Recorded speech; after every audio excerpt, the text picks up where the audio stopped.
لا حول ولا قوة إلا بالله العلي العظيم. أعوذ بالله من الشيطان الرجيم. بسم الله الرحمن الرحيم. رب اشرح لي صدري ويسر لي أمري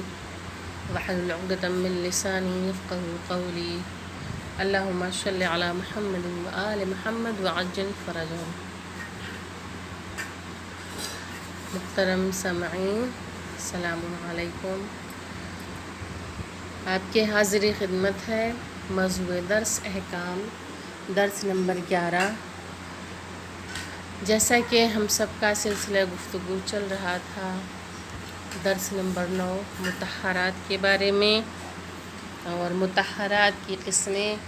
آپ کو بتائی جا چکی تھیں. مسئلہ نمبر 154 میں 12 چیزیں نجاست کو پاک کرتی ہیں اور ان کو مطہرات کہتے ہیں. نمبر 1 پانی، نمبر 2 زمین، نمبر 3 سورج، نمبر 4 استحالہ، نمبر 5 انقلاب، نمبر 6 انتقال، نمبر 7 اسلام، نمبر 8 تبعیت، نمبر 9 عین نجاست کا برطرف ہونا، نمبر 10 نجاست کھانے والے حیوان کا استبراء، نمبر 11 مسلمان کا غائب ہونا، اور نمبر 12 ذبح ہوئے حیوان کے بدن سے خون کا خارج ہونا. تو آج ہم مطہرات میں سے نجاست کھانے والے حیوان کا استبراء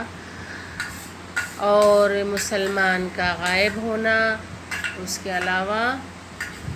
معمول کے مطابق ذبیحہ کے خون کا بہہ جانا اور برتنوں کے احکام کے بارے میں پڑھیں گے. تو درس کا آغاز کرتے ہیں. مطہرات میں سے نجاست کھانے والے حیوان کا استبراء، جو 10ویں نمبر پہ ہے. مسئلہ نمبر 219. جس حیوان کو انسانی نجاست کھانے کی عادت پڑ گئی ہو، اس کا پیشاب اور پاخانہ نجس ہے، اور اگر اسے پاک کرنا مقصود ہو تو اس کا استبراء کرنا ضروری ہے. یعنی ایک عرصے تک اسے نجاست نہ کھانے دیں اور پاک غذا دیں، حتیٰ کہ اتنی مدت گزر جائے کہ پھر اسے نجاست کھانے کی عادت نہ رہے، اسے نجاست کھانے والا نہ کہا جا سکے. اور احتیاط مستحب کی بنا پر نجاست کھانے والے اونٹ کو 40 دن تک، گائے کو 20 دن تک، بھیڑ کو 10 دن تک، مرغابی کو 7 دن یا 5 دن تک، اور پالتو مرغی کو 3 دن تک نجاست کھانے سے باز رکھا جائے. اگرچہ یہ مقررہ مدت گزرنے سے پہلے ہی انہیں نجاست کھانے والا حیوان نہ کہا جا سکے، تب بھی اس مدت تک انہیں نجاست کھانے سے باز رکھنا ہے کہ انہیں ایسے مقام پہ رکھے اور انہیں پاک غذا دے تاکہ وہ نجاست کھانا چھوڑ دیں. اور یہ جو مدت بتائی گئی ہے کہ کتنے دن کس حیوان کو رکھنا ہے، تو اس مدت کے پورا ہونے سے پہلے ہی اگرچہ حیوان نجاست کھانا چھوڑ دے، اس کی عادت بدل چکی ہو، لیکن تو بھی جیسا بتایا جا چکا ہے اس کے مطابق اتنے دنوں تک اسے دور رکھنا ضروری ہے اور اسے پاک غذا دینا ضروری ہے. اس کے بعد مطہرات نمبر 11 یعنی کہ مسلمان کا غائب ہو جانا. مسئلہ نمبر 220 میں ہے. اگر بالغ اور پاکیزگی نجاست کی سمجھ رکھنے والے مسلمان کا بدن، لباس یا دوسری اشیاء مثلا برتن اور دری وغیرہ جو اس کے استعمال میں ہو نجس ہو جائیں اور پھر وہ وہاں سے چلا جائے، تو اگر کوئی انسان عاقلانہ طور پر یہ احتمال دے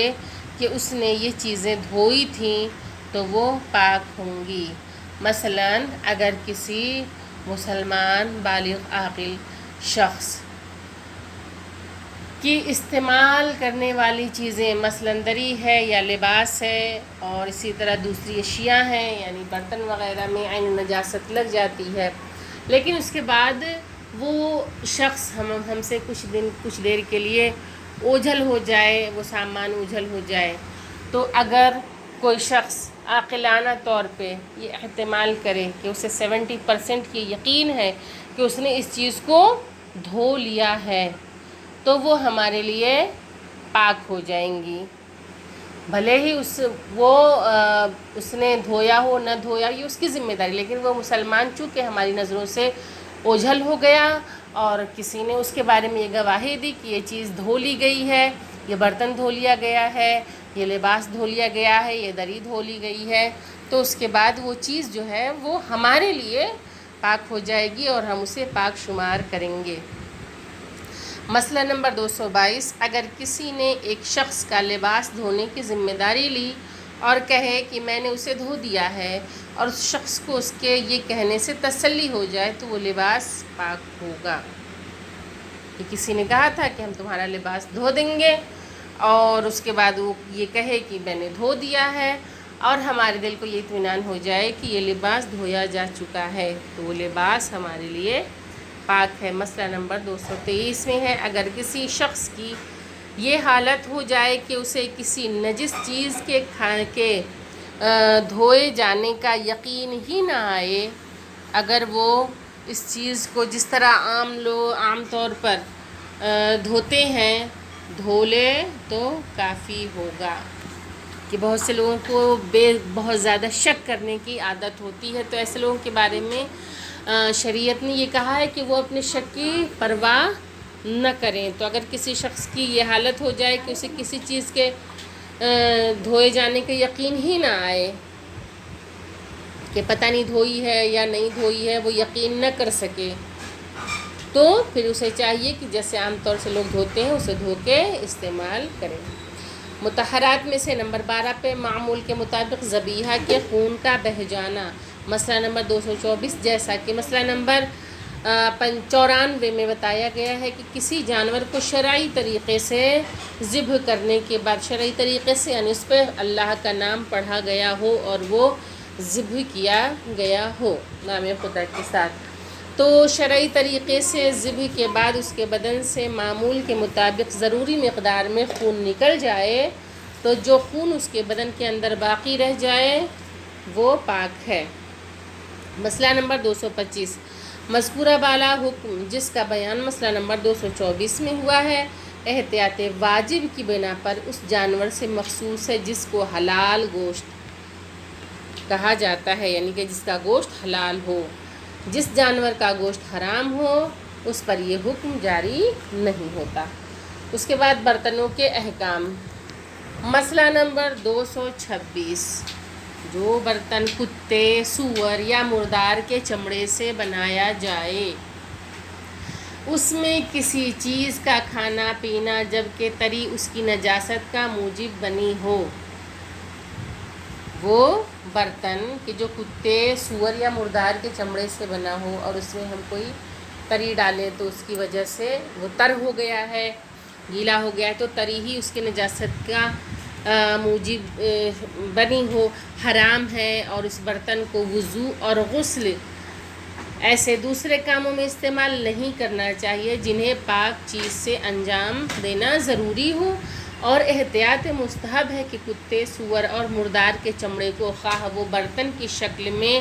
نہ بھی ہوں، کسی اور بھی شکل میں اگر وہ ہوں تو انہیں استعمال نہ کیا جائے۔ مردار کہتے ہیں کہ جو جانور مر چکا ہے اور وہ شرعی طریقے سے ذبح نہیں ہوا ہے تو اسے مردار کہا جاتا ہے، تو اس کے جو چمڑا ہے، اس کا جو چمڑا ہے اسے بھی ہم استعمال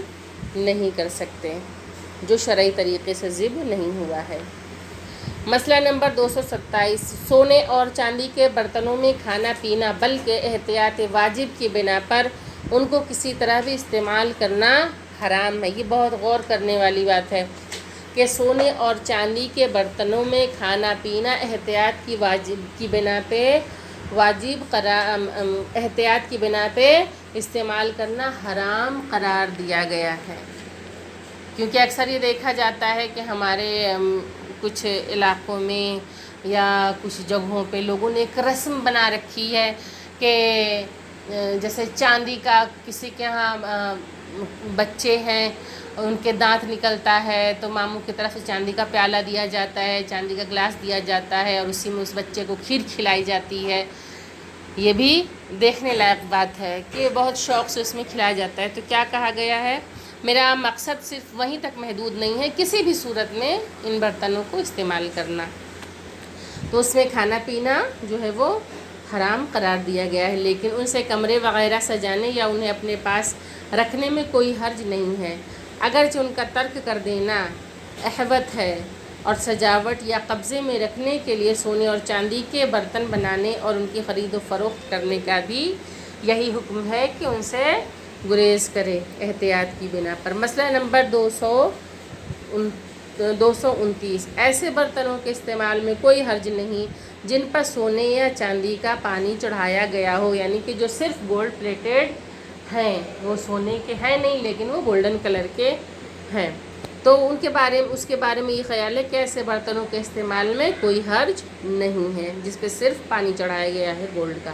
مسئلہ نمبر 231، اگر غذا سونے یا چاندی کے برتن میں رکھی ہو اور کوئی شخص اسے دوسرے برتن میں اڑیل لے، تو اگر دوسرا برتن عام طور پر پہلے برتن میں کھانے کا ذریعہ شمار نہ ہو تو ایسا کرنے میں کوئی حرج نہیں ہے کہ سونے یا چاندی کے برتن میں غذا رکھی ہوئی تھی، ہم نے اسے اڑیل کے دوسرے پلیٹ میں ڈال لیا اور ہم دوسرے پلیٹ میں کھا رہے ہیں۔ اب دیکھنے والے یہ نہ کہے کہ انہوں نے سونے چاندی کے برتن میں کھایا ہے، بلکہ ہم نے جس برتن میں اڑیلی ہے اسی برتن میں ہمارا کھانا مشہور ہو، تو کہتے ہیں کہ اس میں کوئی حرج نہیں ہے۔ مسئلہ نمبر 232، حقے کے بعد گیر، تلوار یا چھری، چاقو کا غلاف اور قرآن مجید رکھنے کا ڈبہ اگر سونے یا چاندی سے بنے ہو تو کوئی حرج نہیں ہے، تاہم احتیاط مستحب یہ ہے کہ سونے چاندی کی بنی ہوئی عطردانی سرمدانی استعمال نہ کی جائے۔ مسئلہ نمبر 233، مجبوری کی حالت میں سونے چاندی کے برتنوں میں اتنا کھانے پینے میں کوئی حرج نہیں ہے جس سے ضرورت پوری ہو جائے، لیکن اس سے زیادہ کھانا جائز نہیں ہے کہ ہماری مجبوری ہے، ہم کہیں ایسی جگہ گئے ہیں، مثلا بہت زیادہ رائلٹی ان کے یہاں پائی جاتی ہے اور سونے چاندی کے برتن میں سرو کر رہے ہیں اور دوسرا آپشن ہی نہیں ہے، بہت ہی زیادہ مجبوری ہمارے سامنے آ گئی ہے، تو ایسے حالت میں ہمیں کیا کرنا ہے کہ ہم اتنا ہی کھائیں کہ جس کے کھانے سے ہماری ضرورت پوری ہو گئی ہو، بہت زیادہ پیٹ بھر کے اس کو وہاں پہ نہ کھا لیں۔ تو کیا کہہ رہے ہیں، مجبوری کی حالت میں سونے چاندی کے برتنوں میں اتنا کھانے پینے میں کوئی حرج نہیں جس سے ضرورت پوری ہو جائے، لیکن اس سے زیادہ کھانا جائز نہیں ہے۔ مسئلہ نمبر 234، ایسا برتن استعمال کرنے میں کوئی حرج نہیں جس کے بارے میں معلوم نہ ہو کہ یہ سونے یا چاندی کا ہے یا کسی اور چیز سے بنا ہوا ہے، کہ ہمیں نہیں پتہ کہ یہ گولڈ پلیٹڈ ہے یا یہ اصل میں گولڈ ہے، ہمیں اس کے بارے میں کوئی علم نہیں ہے، تو ہم اسے اس برتن میں کھا سکتے ہیں۔ یہ رہا موضوع درس احکام جس کے بارے میں آپ لوگوں کو بتایا گیا، مطہرات کا چیپٹر پڑھایا گیا، اس کے بعد برتنوں کے احکام کے بارے میں بتایا گیا۔ خواہران اگر درس آپ لوگوں کو سمجھ میں نہ آیا ہو، جو بھی نہ سمجھ میں آیا ہو اسے آپ ضرور پوچھیے اور اسے بغور پڑھیے، اور پڑھنے کے بعد اس کا PDF بنا کے اس میں سے اس کی ریکارڈنگ کر کے اس میں سے 10 سوالات بنا کے آپ ہمیں ارسال فرمائیں۔ وآخر الدعوانا الحمدللہ رب العالمین، اللہم صل علی محمد و آل محمد وعجل فرجہم۔ السلام علیکم، خدا حافظ۔